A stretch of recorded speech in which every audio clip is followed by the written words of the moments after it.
দেশের নতুন শিক্ষামন্ত্রী হিসেবে দায়িত্ব গ্রহণ করলেন প্রহ্লাদ যোশী।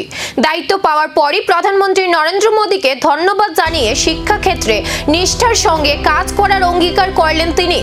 ধর্মেন্দ্র প্রধানের পদত্যাগের পর কেন্দ্রীয় নেতৃত্বের সিদ্ধান্তে শিক্ষা মন্ত্রকের দায়িত্ব দেওয়া হয় বিজেপির বর্ষিয়ার নেতা প্রহ্লাদ যোশীকে। নতুন দায়িত্ব গ্রহণ করে তিনি বলেন, দেশের শিক্ষা ব্যবস্থাকে আরো শক্তিশালী ও উন্নত করতে সর্বোচ্চ নিষ্ঠা ও দায়িত্ববোধ নিয়ে কাজ করবেন। একই সঙ্গে প্রাক্তন শিক্ষামন্ত্রী ধর্মেন্দ্র প্রধানের ভূয়সী প্রশংসা করে প্রহ্লাদ যোশী জানান, জাতীয় শিক্ষানীতি বাস্তবায়ন সহ গত কয়েক বছরে শিক্ষাক্ষেত্রে গুরুত্বপূর্ণ অগ্রগতির কৃতিত্ব তারই প্রাপ্য। উল্লেখ্য, নিজ প্রশ্নফাঁস ও শিক্ষা ব্যবস্থা নিয়ে চলা বিতর্কের মধ্যে কেন্দ্রীয় শিক্ষামন্ত্রীর পদ থেকে ইস্তফা দেন ধর্মেন্দ্র প্রধান।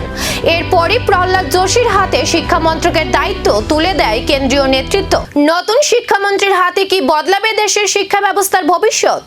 এখন সেদিকে নজর শিক্ষা মহল ও দেশবাসীর।